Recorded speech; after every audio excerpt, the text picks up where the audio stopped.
I'm Chas Freeman, and it's a pleasure to be with you, Mike. Do you want to say a bit about your history, your many hats? Well, not particularly. I was a public servant for 30 years, emerged penniless from that experience, and have since devoted myself to remedying that condition with modest success. I am currently a visiting scholar at Brown University's Watson Institute for International and Public Affairs, and a frequent speaker on a number of subjects which are controversial in U.S. foreign policy, including relations with China, with the Middle East, and so forth. So that's about it. Okay, so I prepared some topics. I'll just go through them and let you expound. I wanted to start with the worst case scenario, which is the as you noted in your Watson Institute presentation last week, that China launched its nuclear weapon development after the US had threatened to use nuclear weapons against China during the 1958 crisis over the islands in the Taiwan Strait. Admiral Richard, the current head of the Strategic Command, said this summer that while nuclear war used to be considered unlikely due to the rise of China, it was now likely.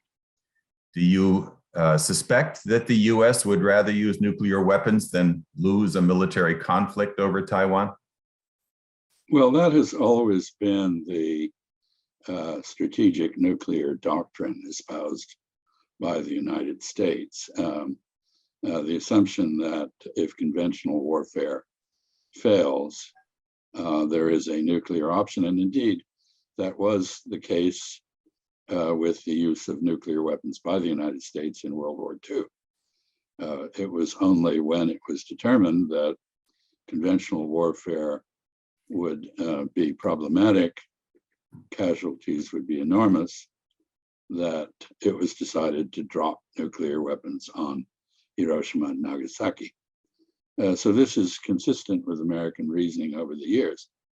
I find it very unnerving, frankly, in the current context. There are now 9 countries known to have nuclear weapons. The United States risks the use of nuclear weapons against our own territory if we threaten or use such weapons against others. We have seen, for example, that a policy of maximum pressure on North Korea has driven the North Koreans to develop an intercontinental ballistic missile and a nuclear warhead for it, precisely to strike the United States and to deter American attack or regime change efforts against Pyongyang. So we now have a different situation than we did in World War II when we had a monopoly on nuclear weapons. And it seems to me very serious misjudgment to imagine that nuclear weapons remain the ace in the hole that General Richards believes them to be. Now, in the case of China, it is not simply the nuclear modernization program that the United States has undertaken, to which we've committed some $1.4 trillion, much of it aimed at China in order to achieve battlefield supremacy over the Chinese. But it is also the breakdown of all of the understandings that enabled peaceful coexistence in the Taiwan Strait, and the finessing of the issue of Taiwan in US-China relations. Essentially, the United States agreed to 3 conditions. One, that we would end official relations with Taipei. 2, that we would withdraw all military personnel and installations from the island. And 3, we would void our defense commitment to the island. We have now gone back on each of these commitments. It's very hard to tell the difference between the way we conduct relations with Taipei now and an official relationship or diplomatic relationship. We know that there are now American troops on Taiwan training Taiwanese forces. And we hear loud calls in Congress and elsewhere for the US defense of Taiwan on the grounds that it is a democracy resisting an authoritarian government. Somehow lost in all this is the history. You mentioned the 1958 offshore island crisis involving Quemoy and Matsu as the precipitator of the Chinese nuclear program. But the US threatened the use of nuclear weapons on China during the Korean War. And on 3 occasions that I know of, the Chinese claim there are 6 occasions on which they were threatened with nuclear attack on precisely the grounds that General Richards appears to espouse. And this did indeed lead Mao Zedong to demand help from the Soviet Union in developing a Chinese nuclear deterrent. The Soviet refusal to oblige played a large role in generating the breakdown of Sino-Soviet relations. So this is a history that is very tangled, very long, very complex, and which we appear to approach rather in the mode of people with Alzheimer's,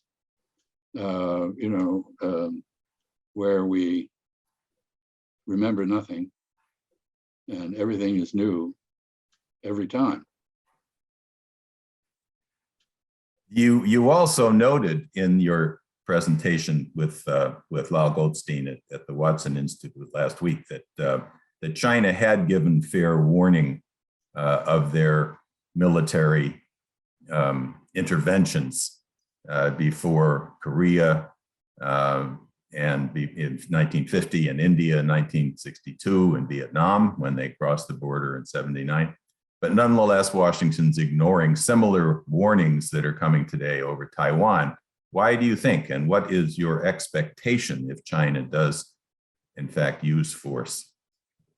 Well, a great deal of the denial that one sees in Washington on subjects like this reflects hubris on the part of the so-called blob, the foreign policy establishment, and its military component.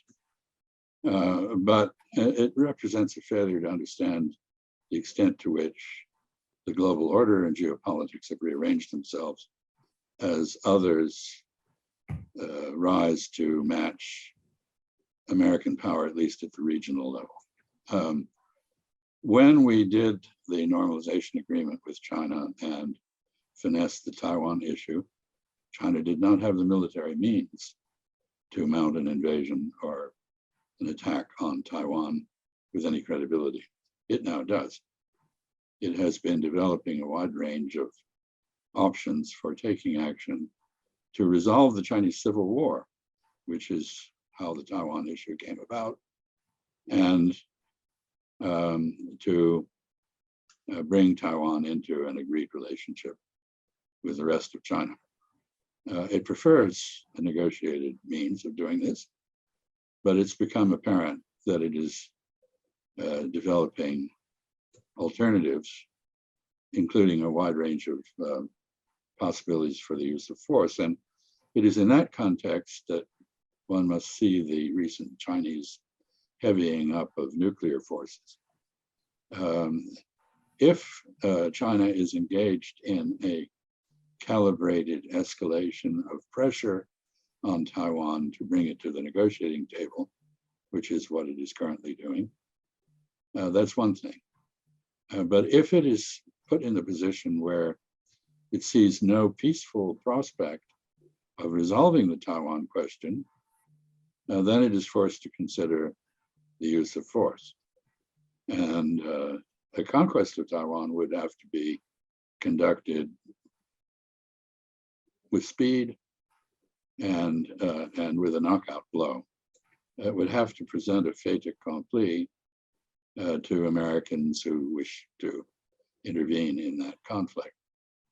And it is in this case that the nuclear deterrent becomes invaluable, because China will be in a position to say to the United States, if you intervene, all options are on the table, to use the phrase that we have so often used with regard to others.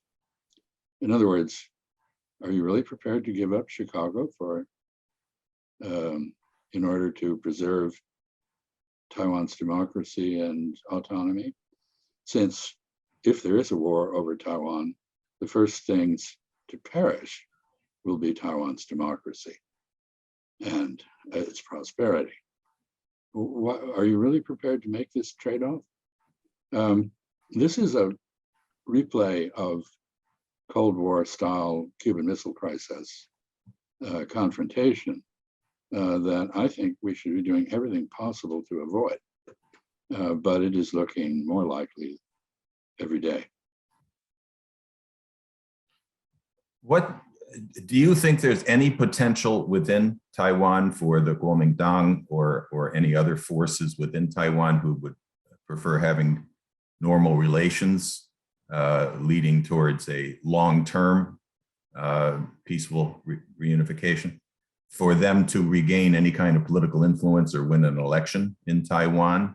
And on the other hand, what would it take for Washington to convince the DPP and Tsai Ing-wen to negotiate with Beijing?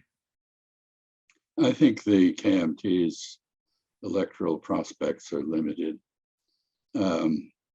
And if it is elected, it will not be on the basis of a vision of cross-strait relations, but on the basis of local issues. Tip O'Neill was right. All politics is local, and people in Taiwan are much more concerned, for the most part, about issues closer to home than the prospect of conflict with their Chinese motherland. The DPP contains quite a variety of opinions. There are those who are firmly committed to the idea of independence and advocate risking it now. There are those who, like Tsai Ing-wen, now say that Taiwan is already independent and has no need to declare independence. This is an answer to the extremists in her own party who advocate immediate declaration of independence. Unfortunately, it is heard differently across the strait. Beijing hears it as meeting the conditions it set for having to use force, namely that Taiwan achieves independence or there is no prospect of a peaceful reintegration of the two sides of the strait.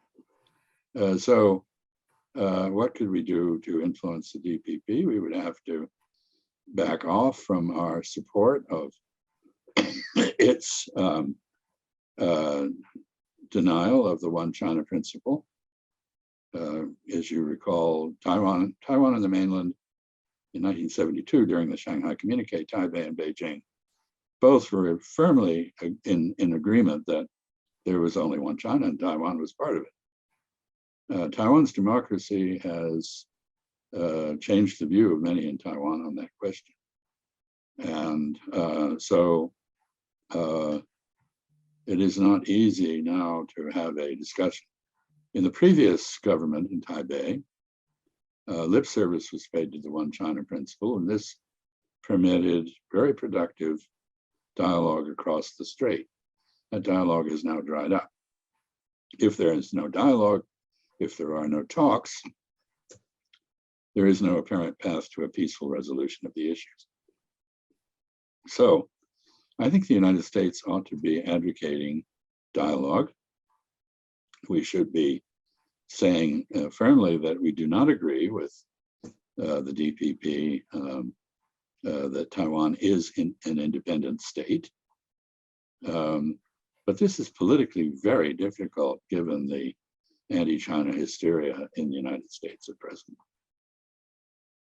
Yeah, and in regard to that general anti-China hysteria. As you know, the EIR and the Schiller Institute have long promoted the Belt and Road Initiative. To a certain extent, we initiated this idea back in the 1990s with the Chinese. But the idea of bringing major infrastructure development to nations which have been denied major infrastructure and development by the colonial and neo-colonial forces, that this is not aimed at taking over the West, as many Western leaders like to argue, but rather to liberate these nations from poverty, as they did their own population in relatively record time, 30, 40 years, eliminating abject poverty from 700 or 800 million people. So why, in your view, do the US and the EU oppose this process of the Belt and Road? I think unfortunately, the natural American response to any international development at present is to view it through military eyes. Therefore, there is a suspicion that the Belt and Road has a geopolitical military purpose. I don't think it does. I think it is a geoeconomic outreach, which takes advantage of the fact that China now has the best infrastructure construction technology and equipment on the planet, that it has surpluses of materials for construction like concrete, aluminum, steel, and so forth. And it has experience in solving very difficult engineering problems. And it is applying this to create a potential economic community that will span the entire Eurasian landmass from Lisbon to Vladivostok, and north from Arkhangelsk to Colombo, as well as parts of East Africa. This will be an open economic architecture based on connectivity, whether it's roads, railroads, fiber optic cable, ports, airports, industrial estates, or whatever. And I think the Chinese bet is that in such an open environment, China's size and dynamism would give it a natural leadership role. But this is very different from imagining the sort of military positioning that we characteristically try to impose on such developments. I think the proper response by the United States to the Belt and Road Initiative would be to take advantage of it.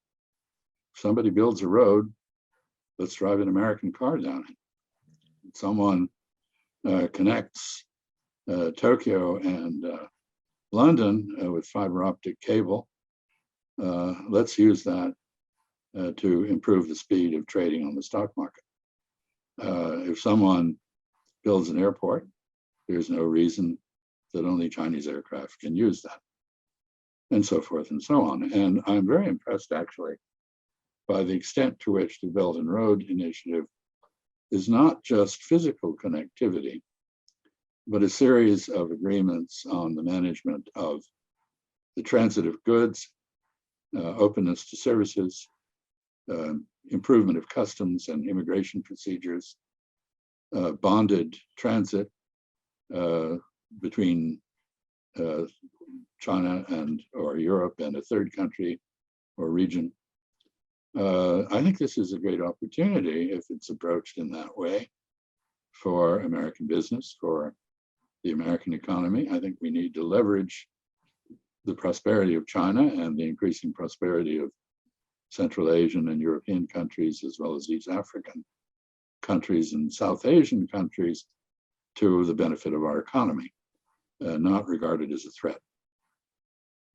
You say that the opposition to this is primarily because it's viewed militarily, but on the other hand, the Western financial institutions have made very clear over the last few years, and emphatically at the Glasgow COP26 conference, that their primary interest, the financial interest, people like Mark Carney and the Bank of England and Wall Street interests, is to stop investments into fossil fuels, into any industry or agriculture they deem to have too much carbon because of their argument that carbon's going to burn up the world and so forth.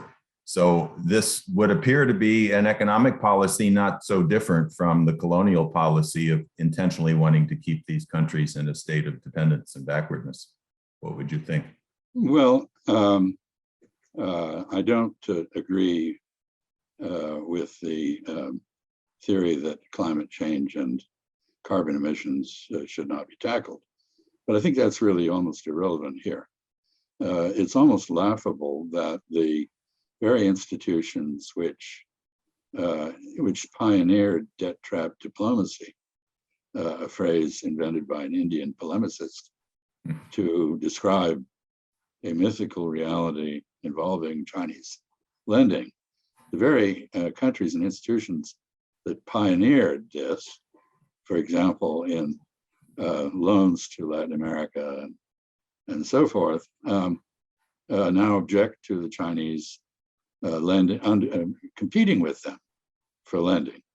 I don't see anything very profound in all this. It is just a case of banks trying to screw other banks. So, you know, if JP Morgan and Goldman Sachs and Citibank and so forth cannot, or Wells Fargo or whoever, whichever criminal enterprise you wish to refer to, if they cannot beat the terms that the Chinese offer for various reasons, including political factors and Western insistence on human rights and other norms that the Chinese leave to the decision of local people, then it's natural that they would try to prevent China from making loans. As a general proposition, competition with China is mainly economic and technological. It doesn't fit easily into a military prism, and it doesn't fit easily into a financial prism. So the odd thing is, if you want to compete, the best way to do it is to improve your own performance and offer better terms. It's not to try to hamstring or tear down your competitor. If you are a rival of China, that could potentially be very beneficial to both you and to the Chinese, because that is a competition to improve performance on both sides. If you are engaged in adversarial antagonism, which is clearly what is happening here, then your means of competition is trying to trip up your competitor. And that does nothing for yourself, your own people, your own country, or your ultimate competitiveness. So I think there are many issues involved in this, but at root is just a tradition of underhanded, rather amoral competition by Western banks.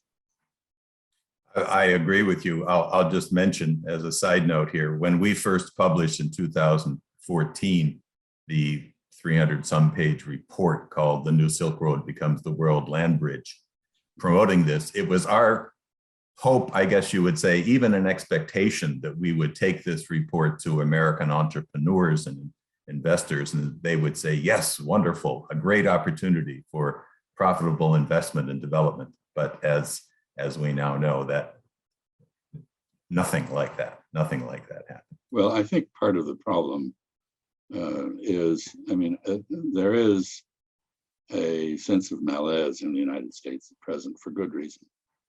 And part of the reason for poor performance and slipping competitiveness is the emergence of an economy dominated by corporate oligopolies rather than engaged in open market competition.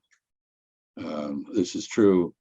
People have noticed it, particularly in the area of media and social media communications, telecommunications. But it's true more generally. Any mall in the United States that you visit is likely to have the same outlets, the same franchises. The role of small business, whether it's booksellers or independent restaurants or whatever it is, has been largely superseded by national level monopolies and oligopolies. So I think part of the problem, if we wish to compete with China, which despite its label as communist or socialist, has a fiercely competitive domestic market with a very fractured structure that generates cutthroat competition between enterprises, whether they're owned by the state or by a province or a city or by individuals or by the shareholders, doesn't really matter.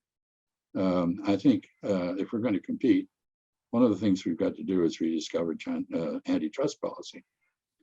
Interestingly, the Chinese are currently applying antitrust policy to the very media oligopolies that the analogs of the ones here, the Facebooks and Instagrams and Twitters and whatever, on their own soil.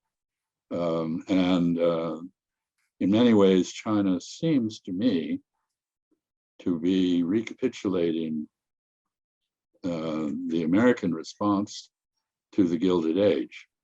It has had its Gilded Age, like Teddy Roosevelt and company. It is now discovering the merits of antitrust policy. And I suspect that John D. Rockefeller was not very pleased when Standard Oil was broken up, and that there are moans and groans on Wall Street about this being the end of capitalism. Actually, it saved capitalism from itself. So I think we are looking at the Chinese through glasses that are either military or that ignore our own history, our own past, our own experience with financial capitalism, which the Chinese appear to be determined not to develop. I wish them luck. It may be an inevitability. So on the historical side of all this, you one of the things you mentioned, and you were engaged in the opening up to China. You were with Nixon on the first visit as his interpreter. But you mentioned at your presentation last week that that opening up was largely based on the idea of the China card against the Soviet Union. And now China and Russia are increasingly coordinating both their strategic and economic relations. The NATO provocations against Russia over Ukraine are as intense as those over Taiwan. So, I mean, in your view, is this administration or the last one, or Congress, or the media, or Wall Street, are any of them taking into consideration that a military operation in Taiwan or in Ukraine could easily become a war with both Russia and China?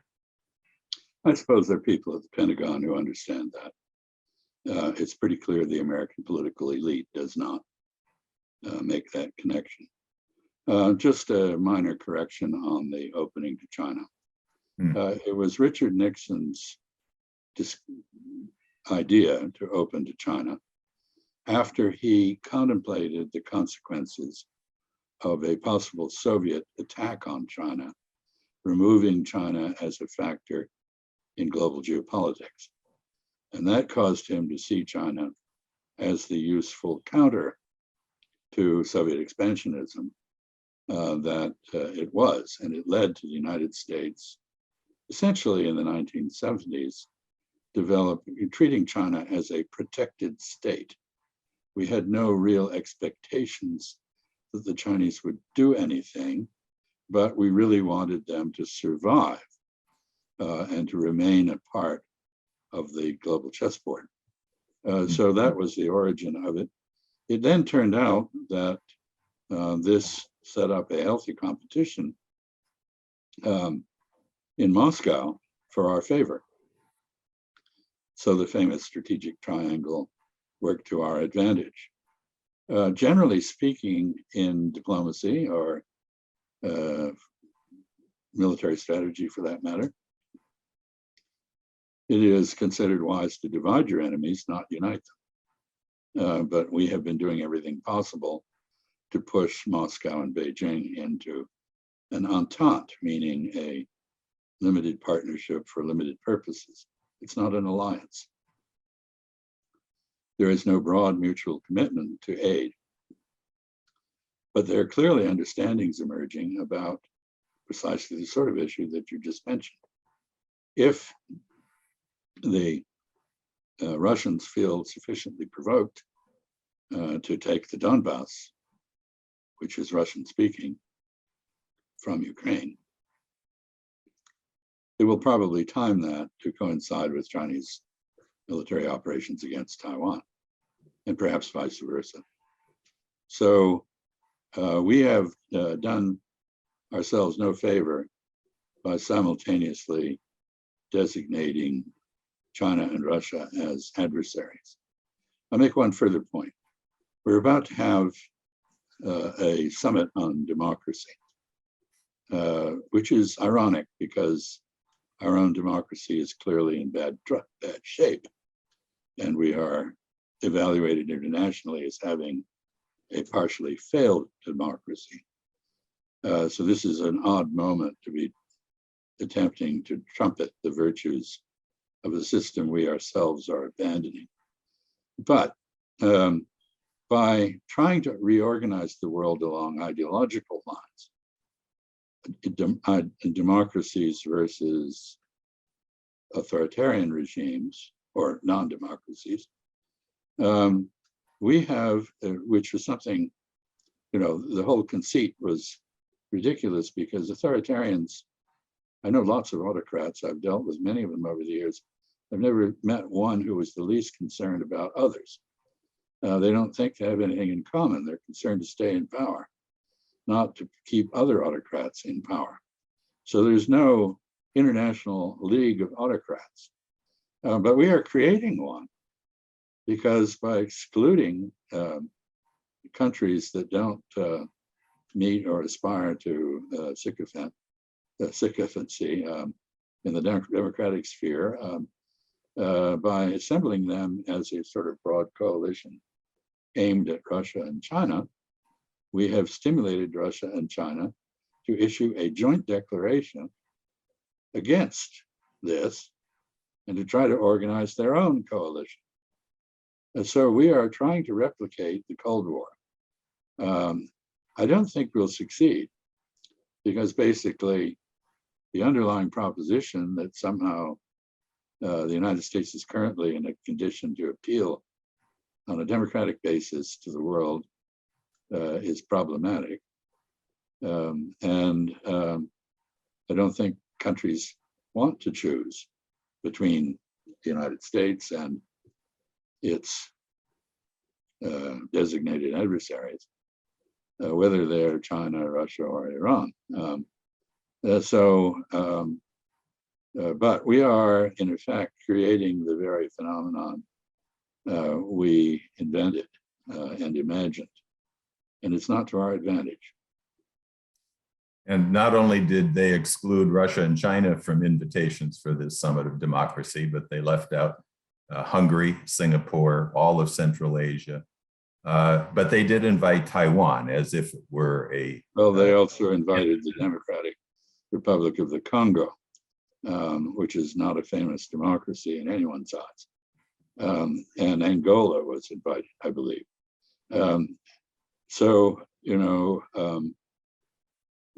This smacks of geopolitics rather than ideology. And it will be interesting to see how it goes.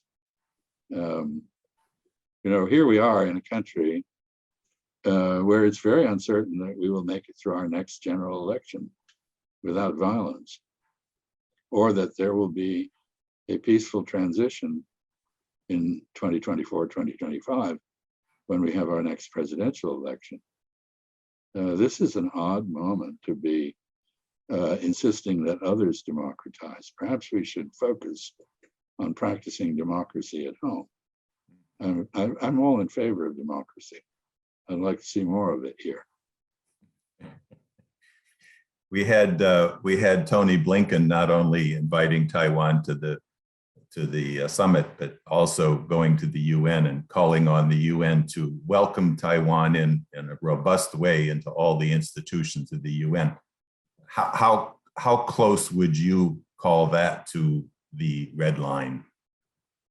I think it's over the red line.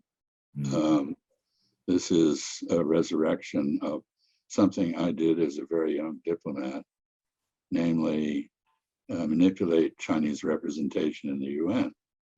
Taipei sat in the Security Council representing China, and all of us in the US Foreign Service were engaged in keeping it that way while keeping Beijing out. And that we were pretty good at it. It lasted for, I think, 21 years or so.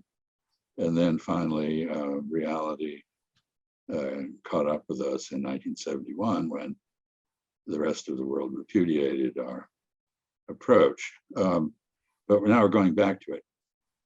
We just had an election. This is November 29. We've just had an election yesterday in Honduras, in which a candidate committed to switch relations from Taipei to Beijing has apparently been elected. It'll be interesting to see how that develops. The last time this happened in El Salvador, we undertook punitive action. This was under the Trump administration to punish San Salvador for switching its allegiances. Ms. Castro, the president-elect apparently in Honduras, will have to make some hard choices. Among other things, one of the reasons for Taiwan's strong foothold in the Central American region is that it supplies the surveillance equipment and technology to keep dictatorships in power. I don't know whether Ms. Castro President-elect Castro has aspirations to do away with dictatorship sincerely, or whether she will be tempted, as Mr. Ortega was in Nicaragua. But anyway, and she will also face a backlash from Americans of a certain political persuasion. It's not going to be easy for her to keep her campaign promise. And that is, you spoke of crossing red lines. That is, an effort on our part to delegitimize the government in China and legitimize that in Taipei. This is not a way to coexist peacefully with Beijing, whatever it may or may not do for Taipei. One approach which Helga Zepp-LaRouche has initiated in order to try to bring these so-called adversaries together is the situation in Afghanistan, where one would think that it's in the self-interest of all parties to not allow that country to descend back into a terrorist conclave and opium producer. Helga has promoted what she calls Operation Ibn Sina to try to bring all the nations together, both in the region and internationally, including the US and Russia and China, to develop Afghanistan with a modern health system and other urgent infrastructure to make it again a great crossroad as it was when Bactria was the land of 1,000 cities. There is a functioning so-called extended troika on Afghanistan, which is the US, Russia, and China together with Pakistan, focused on the development of Pakistan, hopefully. And just recently, Pakistan has agreed to allow India to transport wheat across its territory, which it had forbidden before. to meet the huge humanitarian disaster that's taking place in Afghanistan. Do you think that, as Helga does, that if you can bring these nations together around the Afghan situation, that this would have implications for other hotspots, including Taiwan? I think there's a very strong case to be made that the effort that the Russians made and then we made to modernize Afghanistan, to promote the rights of women, to improve education and healthcare, can only be effectively carried out on a multilateral basis. It cannot be carried out as Moscow and Washington attempted to do with an occupation force engaged pacification of resistance. So I think the idea of a multilateral approach to Afghan development is an excellent one.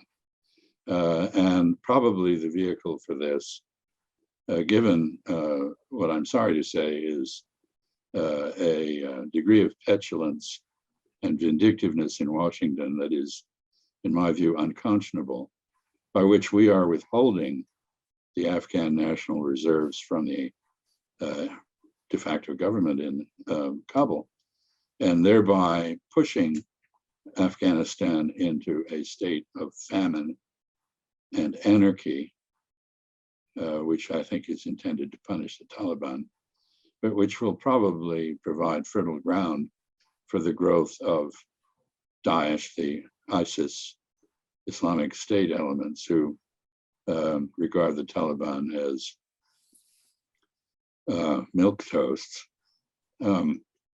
I think the most likely vehicle, unfortunately, does not involve the United States, but is probably the Shanghai Cooperation Organization, which includes most of the countries who would need for such an approach.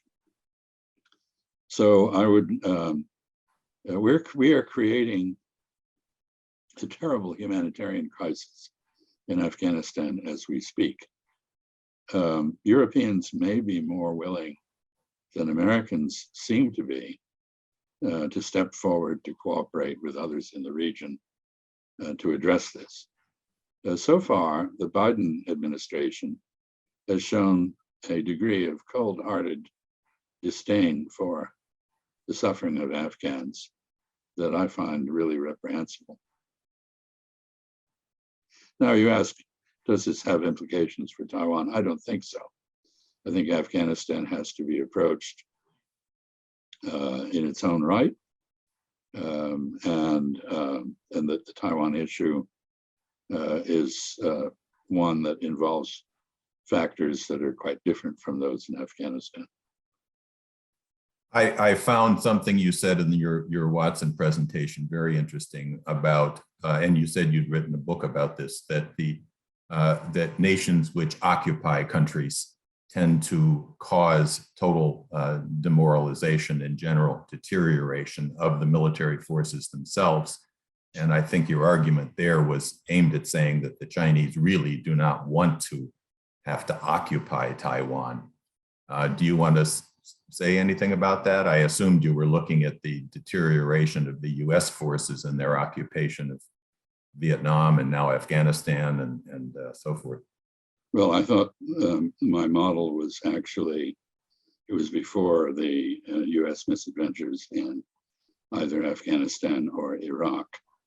But my model was the Israeli occupation of Palestine, which I think has led to a degree of cynicism and callous disregard for human life that is quite contrary to the universal values of Judaism, which inspired the original creation of Israel. So I think this is actually something that is documented in many contexts. So it was interesting to me that the Chinese General Staff Department, PLA General Staff Department, when they read the book in English, seized on this particular small section of it as a justification for producing a translation into Chinese. It's clear, this is the book, now reversed on my screen, but I don't know that it's right on yours. Anyway, The Arts of Power. Arts of Power. So it's very clear that the Chinese have absolutely no desire to replicate the Japanese occupation of Taiwan. The first, as I think I mentioned, the first 25 years of that were characterized by violent resistance and really brutal repression. I don't think in the modern world this sort of thing would be without major effects on China's foreign relations in general. I don't doubt that they have the capability to occupy Taiwan. I think the last thing on earth they want to do is to occupy Taiwan. And they would much prefer, as I said, a negotiated solution, which leaves Taiwan essentially self-governing, but within the context of one China. That's something Taipei and Beijing have to work out.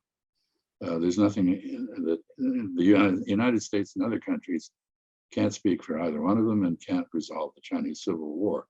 It has to be resolved among Chinese. But I think it's reassuring that the PLA understands it would be a mess if it were forced to occupy Taiwan. You also said that well, actually you said, don't get me going on this crew in Washington today. So I'm not sure I want to get you going on that, but if you look back at, I mean, Biden has had long talks, a 3.5-hour talk with Xi Jinping. He's had a couple of meetings with Putin. He plans on another meeting before the end of the year with Putin. But if you look back at Trump, he was elected, I think, to a great extent because he said we should be friends with Russia. We should be friends with China, although he wanted to solve the trade thing. He said we should end the endless wars. And of course, none of that happened. It turned out to be quite the opposite. In the current circumstance, Biden appears to want to maintain a personal friendly relationship with Xi Jinping and Putin. But the question is that the way policy is made in Washington? And what's your sense on that?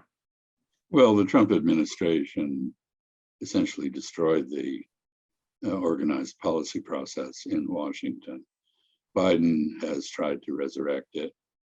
But the National Security Council staff, which is charged with coordinating policy, has now grown to such a bloated size that it replicates the expertise of different government departments, and therefore is incapable of synthesizing a strategy. What I mean by that is best exemplified by the Chinese expression describing a frog in a well.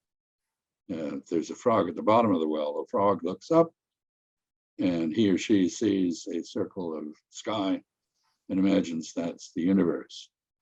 Well, now there are 100 frogs or more at the NSC, each imagining that the little patch of sky that they see is the universe.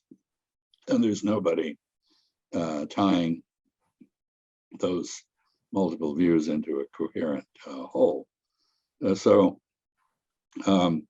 it has not helped that Biden's staff, meaning his national security advisor, who is essentially a campaign operative, and his Secretary of State, who is a congressional staffer, are both people who built careers focused on the manipulation of domestic American opinion rather than on diplomacy or foreign policy in general.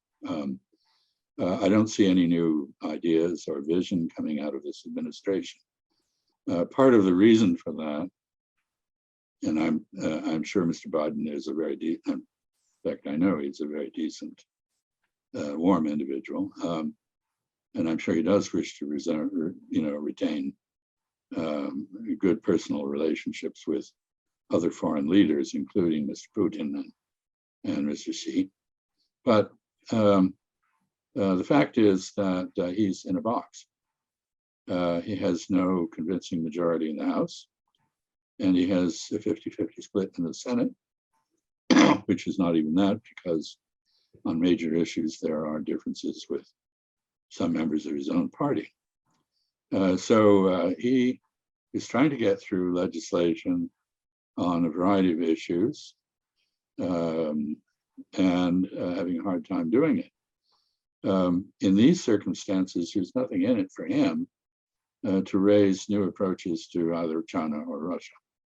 He's essentially, to do so would be to open himself up to additional fractious denigration by politicians within the Beltway. So he's essentially immobilized. I used to think that perhaps if the political constellations were changed in 2022 in the midterm election, that Mr. Biden would have some flexibility, some ability to abandon the Trump policies and those of the so-called deep state. But it's now not looking very good for him in that election, which just adds to the paralysis. We've had a series of meetings with both the Chinese and Russians, with the Iranians indirectly, and of course, we approached these meetings, the first meetings in Anchorage, then in Tianjin, with an opening blast of insults directed at the Chinese. We sent Victoria Nuland, of all people, to Moscow to talk about securing the Ukraine. These are not the actions of a mature diplomatic establishment. Right. These are the actions of an administration that comes out of a demagogic environment in Congress and has not transcended that. So I don't think it's a case of the individuals involved being stupid or ill-intentioned, but their experience does not suit them for dealing with these issues. And finally, there's nobody in this administration who really knows China other than one or two hardliners. I think of Rush Doshi as the epitome of that. A very serious scholar, wrote a good book, but it's infected with the Washington playbook on military matters. Kurt Campbell is a re-engineered Soviet specialist. Anybody who has dealt with the Chinese directly, as opposed to from an academic perch or through occasional visits on a diplomatic level, knows that face is all important. If you want to drive a Chinese berserk, deprive him or her of the self-esteem that comes from the respect of those he or she respects. That is what face is. You get an irrational reaction. You get a sharp reaction. That is exactly what happened at Anchorage and again at Tianjin. And it's not that the Chinese are not pragmatic, or that you can't talk to them, but you can't open a discussion with anyone, as I said in the Watson meeting, by saying, well, you're a moral reprobate.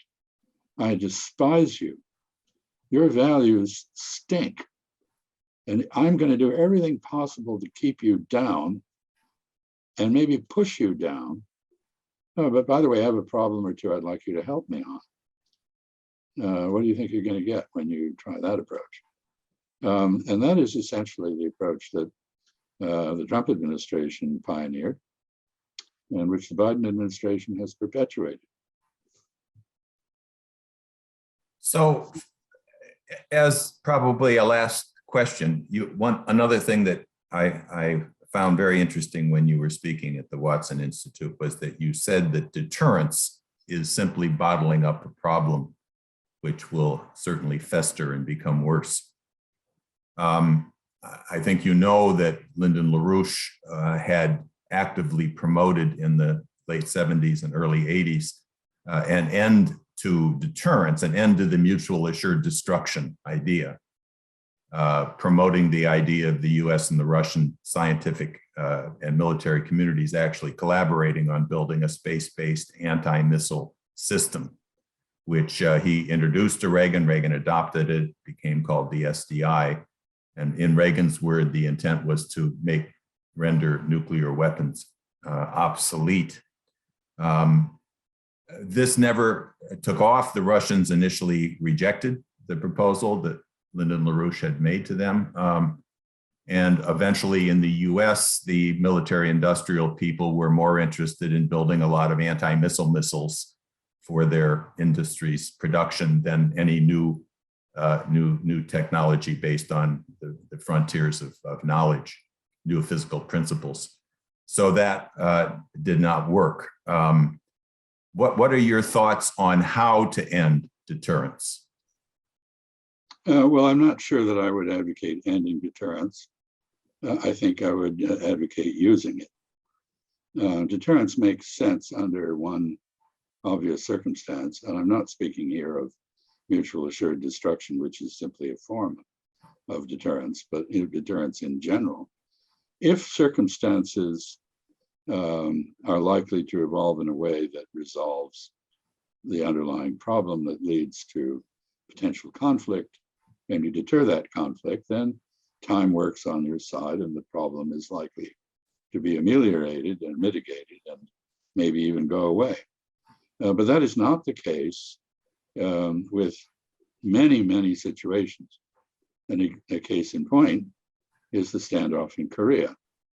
When the armistice was signed in Korea, the United States, UN, wearing a UN uniform, agreed to pursue a peace treaty. We never did. Instead, we focused purely on military deterrence and threats of regime change. And the result, as I said earlier, is that North Korea now has the ability to strike the United States with a nuclear weapon. In the Taiwan case, we had 70 years to promote a resolution of the differences between Taipei and Beijing. We did nothing. Instead, we focused purely, with a brief exception, in the 1980s, we focused purely on military deterrence. And the situation festered and it got worse. And so we now have, in the case of Korea, and in the case of a divided Korea and a divided China, we have situations that appear to be unfolding in the direction of a conflict which could be nuclear. What we should have done is use deterrence to enable diplomacy, to resolve the underlying issues. We did not do that. Now, in the case of the US and the Soviet Union and mutual assured destruction, in effect, arms control talks, efforts to provide a basis for strategic stability, mitigated the problem. That was a diplomatic effort undertaken within the framework of deterrence. That's an imperfect solution. There have been no similar efforts with the Chinese, and it may now be that with the Chinese heavying up their nuclear forces, there will be a basis for some kind of effort to produce a stable situation. But here, I want to register again a severe doubt about the concept of so-called guardrails. When proposed to the Chinese, what these appear to mean is we'll keep doing what we're doing, but you don't challenge us. We'll keep running patrols along your shores. We'll keep modernizing our nuclear forces. We'll keep salami slicing on Taiwan. and the guardrails will that you've agreed to will prevent you from responding. And I don't think it's any surprise that that argument gets us nowhere. We have to deal with countries like China and Russia on the basis of equality. And in accordance with the Westphalian Order, we should do the same with North Korea. To deal with them in a condescending and insulting manner is directly counterproductive. To fail to deal with them because we rely on military deterrence is to create a ticking bomb that may go off in the future. Actually, I did have one other thought, which I mentioned to you earlier, which is that I'd like you to comment on the Africa situation. The FOCAC, the Forum on China-Africa Cooperation, began this morning in Beijing. Xi Jinping gave an introductory speech in which he agreed to send 1 billion doses of vaccines, some of which would be produced mutually in Africa. He also has offered expanded Belt and Road and related kinds of development programs. I know you were at one point the Africa coordinator, I think, in the State Department earlier on in your career. How do you see, and now of course we have this competition where Blinken actually toured Africa right before his COFAC meeting was to take place, where he seemed to talk more about complaining about democracy rather than actually proposing any kind of alternative to the Belt and Road. But in any case, how do you see this very crucial issue of Africa being faced with both the pandemic, the starvation, the breakdown, the imposition of these restraints on their fossil fuels and so forth? And how do you see that in regard to China's role? And I think the West and the United States in particular need to stop treating Africa and Africans with condescension. Yeah. The continent is not a humanitarian theme park. It has plenty of disasters and challenges, but Africans are serious people, and they have, in many cases, risen to the challenges before them. I think they must be dealt with as equals. I think the question is, what help do they need? Not how do they stand in some mythical contest between Beijing and Washington, which they want nothing to do with. It's nice if African countries, like Botswana, are democracies. One hopes that democracy in South Africa, which is in difficulty, will reverse course and grow. But this is the business of Botswanans and South Africans. And the role of outside powers should be to be helpful. Africa is the continent which is going to have the largest labor supply in the future. Countries like Nigeria are huge already. They are going to become even larger. But I think Africa, in many respects, is the continent of the future. And it needs to be treated as such. The most constructive thing any country outside Africa can do is help it build the institutions it needs to cope with its challenges. So if the African Union creates a CDC of its own, or an FDA, an analog, that deserves the strong support, not just of the Chinese who are supporting that, but of the United States. And so I think there's every reason for the United States and China to cooperate in support of African development, and no reason to see it as a zero-sum game.